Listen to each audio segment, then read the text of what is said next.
میں ایک دن بیٹھا ہوا تھا، میں سوچ رہا تھا کہ غیر مسلم کوئی ہے، اس کو نبی پاک صلی اللہ علیہ وسلم کا تعارف دینا ہے. What introduction you will give to a non Muslim? Tell می.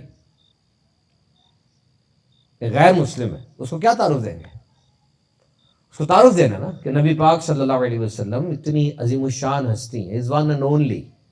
وہ معجزات سے تو قائل نہیں ہوگا، وہ تو کہ مسٹیکل چیزیں ہیں. ویسے بھی باربرا نے اپنی کتاب میں لکھا تھا کہ he is the savior of humanity. انہوں نے انسانیت کو ڈوبنے سے بچا لیا. His life is not only metaphysical properties but he was actually the savior of humanity. ان کی ذات میں صرف معجزات نہیں ہے بلکہ انہوں نے انسانیت کو ڈوبنے سے، انسانیت کو تباہ ہونے سے بچا لیا. جب یہ گستاخی ہوتی ہے نا کہیں پر بھی، یاد رکھو قرآن پاک کو جلایا گیا، نبی پاک صلی اللہ علیہ وسلم کے گستاخانہ خاکے بنے، دنیا میں حضور کی ذات کو جاننے کے بارے میں زیادہ تڑپ بھر جاتی ہے. انہوں نے دنیا کی تعلیم پڑھی ہوئی ہے، انہیں پتہ ہوتا ہے ایسی کسی پاگل کی بات پہ تو نہیں ہم مان لیں گے. سوچے تو اسی، دیکھے تو اسی، کون ہے یہ دن کی بات ہو رہی ہے، اور وہ ایک قدم بڑھ کر آتے ہیں، کمال ہو جاتا. دنیا میں اسلام لانے کی شرح بڑھ جاتی. حسن اخلاق کا کمال وہ حضور کی ذات ہے. ہر اچھی صفت کا کمال حضور کی ذات ہے. اخلاق کا سفر جہاں سے بھی شروع ہوا تھا اس کا نقطہ انتہا وہ حضور کی ذات ہے. 63 سال کی زندگی ہے، صرف بظاہر دیکھا جائے یہ کوئی اتنی بڑی زندگی نہیں ہے 63 سال کی، لیکن دنیا کے ہر انسان، ہر دور کے ہر بندے کے لیے آپ اسوہ کامل قرار پائے. ختم نبوت کا تقاضا کیا ہے مجھے بتاؤ؟ What is the meaning of finality of prophethood؟ حضور پر نبوت ختم کر دی گئی. نبوت ختم ہوئی، زمانہ تو ختم نہیں نہ ہوا، دور تو نہیں گئی ہے. ہر مسئلے کا حل آپ کی ذات میں ہے. تم چیٹ جی پی ٹی چھوڑ کے مریخ کے اوپر جا کے لینڈ کر کے کالونیز بنا کے رہنا شروع کر دو، ہر چیز کا حل حضور کی ذات میں. پڑھو تو صحیح، اتنا پڑھتے ہو اپنے نبی کی ذات کو ہی نہیں پڑھتے. یقین کرو پڑھتے ہی چلے جاؤ گے، اچانک دل نرم پڑے گا، تھوڑی دیر بعد آنکھیں بہنا شروع ہو جائیں گی، حیران ہو جاؤ گے. واقعی رحمت للعالمین کہا گیا آپ کو. ایک سردار نبی پاک صلی اللہ علیہ وسلم کی بارگاہ میں آیا، تھوڑا بھاری بھرکم تھا، کھاتا بھی زیادہ تھا. نبی پاک صلی اللہ علیہ وسلم کی عادت مبارکہ تھی، آپ مہمانوں کو صحابہ کرام کے گھر میں یا مسجد میں تقسیم فرما دیا کرتے تھے. وہ سردار کہتا نہیں جی میں نے تو آپ کے گھر میں رہنا ہے. نبی پاک صلی اللہ علیہ وسلم اس کو قبول فرما لیا. اب وہ زیادہ کھایا، اس نے سارے گھر کا ہی دودھ پی گیا. رات کو پیٹ اس کا تھوڑا بھاری ہوا اور بستر گندا ہو گیا. اب بڑی عمر کا شخص تھا، پریشان ہو گیا، دروازے کے پیچھے چھپ کے بیٹھا ہے. جب نبی پاک صلی اللہ علیہ وسلم نے دروازہ کھولا بھاگ گیا. بھاگ کے جا کے جب کنویں کے پاس جا کے طہارت وغیرہ کی تو اس کو یاد آیا اس کا کوئی زیور ہے وہ ادھر ہی رہ گیا بستر کے اوپر. اب واپس کیسے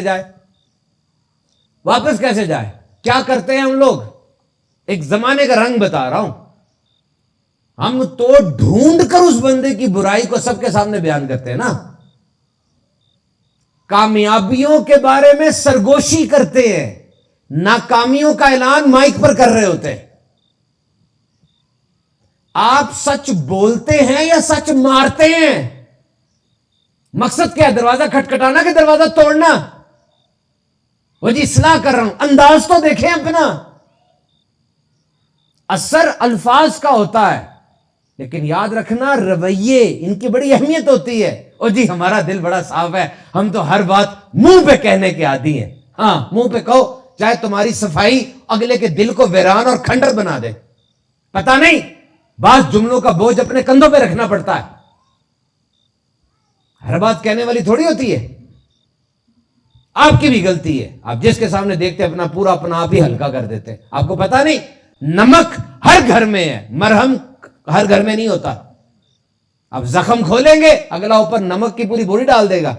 تبھی تو کہتے کہ ٹوٹ جاؤ نا، دروازہ کھولو تو روتے ہوئے نہ کھولنا، ہنستے ہوئے کھولنا. اسے پتہ چل گیا نا تم ٹوٹ گئے ہو، تمہیں لوٹ لے گا.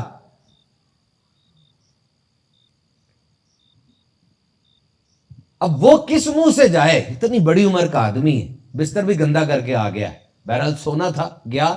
اب ڈرتے ڈرتے گیا، جب دور سے دیکھا کوئی شور و غل نہیں تھا، کوئی جمع غفیر نہیں ہے، بلکہ آگے بڑھ کے دیکھتا ہے امام الانبیاء، حبیب کبریا، معلم انسانیت، اس کے گند کو اپنے ہاتھ سے صاف کر رہے ہیں۔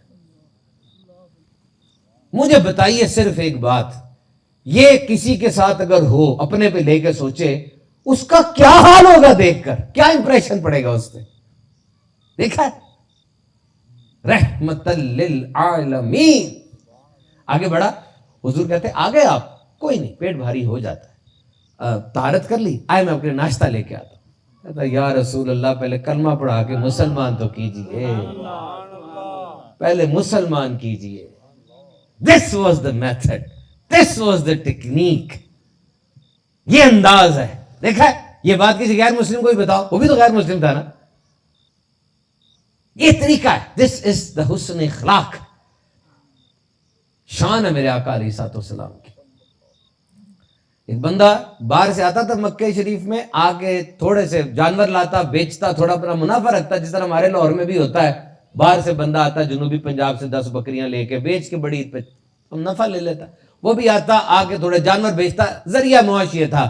ایک دن آیا 2 اونٹ لے کر، سامنے ابو جہل ٹکر گیا، ابو جہل نے اونٹ لے لیے، کہا تجھے پیسے کل دوں گا۔ وہ پردیسی تھا، اس نے گھر جانا تھا، اب ایک دن اس نے جیسے تیسے گزارا، گیا، کہا پیسے دے، کہا کوئی پیسے نہیں، بھاگ جا۔ اب وہ کیا کرتا، نہ کھانا ہے نہ گھر ہے، کہا کیا کروں، کہا یہ خانہ کعبہ کے گرد جتنے لوگ بیٹھے ہیں نا، یہ چودھری ٹولیاں بنا کے بیٹھے ہیں، جا ان کے پاس جا کے کہہ۔ اب وہ ایک ٹولی میں چلا گیا، وہاں تبا شیبہ ابو لہب قسم کے لوگ بیٹھے تھے، کہا میں پردیسی ہوں اور پریشان ہوں، میری کو مدد کرو۔ کہا کیا ہوا ہے، کہا میرے 2 اونٹ ہتھے لی ہیں کسی نے۔ کہا کون ہے، کہا وہ ابو جہل ہے۔ تو بڑے بدماش کی ہتھے چڑھ گیا۔ پھر ان میں سے کسی کو نا شرارت سی سوجی، اس نے کہا وہ دیکھ کعبے کے سامنے جو بیٹھے ہیں نا، وہ تیرا مسئلہ حل کریں گے۔ کہہ کہ انہوں نے تالی ماری اور ہنسے اونچی۔ اس نے کہا حل بھی بتا رہے ہیں، ہنس بھی رہے ہیں، بہرحال سہارا چاہیے تھا، وہاں چلا گیا۔ وہاں نبی برحق صلی اللہ علیہ وسلم کعبے کی طرف رخ انور کر کے عبادت میں مصروف تھے۔ اب ان کا بندہ پیچھے بھی ساتھ ساتھ ہے، دیکھ رہا ہے کیا ہوتا ہے۔ وہ پیچھے بیٹھ گیا اور بیٹھا ہوا ہے، کہتا ہے اچانک نبی پاک نے اپنا رخ انور پھیرا اور مجھے دیکھ کے وہ جملہ ارشاد فرمایا، مجھے لگا مجھے میری ماں نے پکارا ہے، اور میں پھوٹ پھوٹ کے رونے لگا۔ کیا فرمایا، پردیسی لگتا ہے اور پریشان بھی لگتا ہے۔ جب وہ رویا، حضور نے کہا بات بعد میں کریں گے، پہلے گھر آ کے کھانا کھا لے۔ اس کو گھر لے گئے، کھانا کھلایا، پوچھا اب بتا بات کیا ہے۔ اس نے بتایا اس طرح 2 اونٹ تھے، دونوں اس نے ہتھیا لیے۔ میرے آقا سیدی مصطفیٰ صلی اللہ علیہ وسلم نے فرمایا آ دیکھتے ہیں تیرے اونٹ لے کے دیتا ہوں تجھے میں۔ اٹھے، جانا شروع کیا۔ اب عام طور پہ ایسے کوئی واقعہ ہو نا، کوئی اس طرح ساتھ جا رہا ہو تو رستے میں اپنی کہانیاں سنائے گا، بولے گا بہت زیادہ، او میں نے یہ بھی کر لیا، وہ بھی کر لیا۔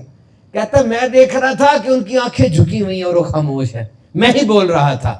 ادھر گئے، دروازہ کھٹکھٹایا، ابو جہل باہر آتا ہے، میں نے ان کی آنکھوں کو اٹھتے ہوئے دیکھا۔ آپ نے فرمایا یہ تو دوسروں کا مال ہتھیا کے چودھری بنتا ہے، ابھی اس کے اونٹ واپس کر دے یا اس کے پیسے دے دے اور آئندہ تیری شکایت نہ ملے۔ ایسی ہیبت تھی میرے آقا صلی اللہ علیہ وسلم کے انداز میں۔ الٹے پاؤں ابو جہل گیا، پیسے لا کے اس کے ہاتھ میں رکھے۔ میرے آقا علیہ السلام فرماتے ہیں اور کوئی میرے لائق کام ہو تو بتائیں۔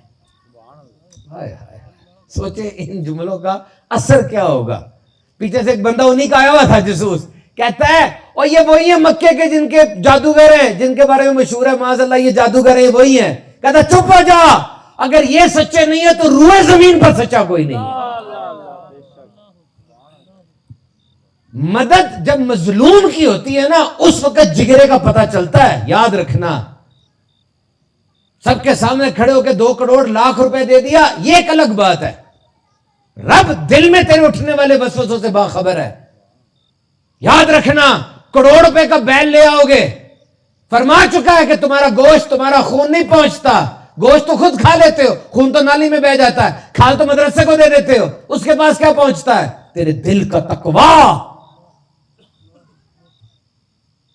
اور وہ جو سال کا بکرا صرف بمشکل اس کی عمر پوری ہے اور مریل سا ہے، وہ لے کر آتا، ہو سکتا ہے وہ اس کو پار لگا دے، کیا سکھایا اس دین نے؟ تمہارا تمہارے رب کے ساتھ تعلق کیسا ہے؟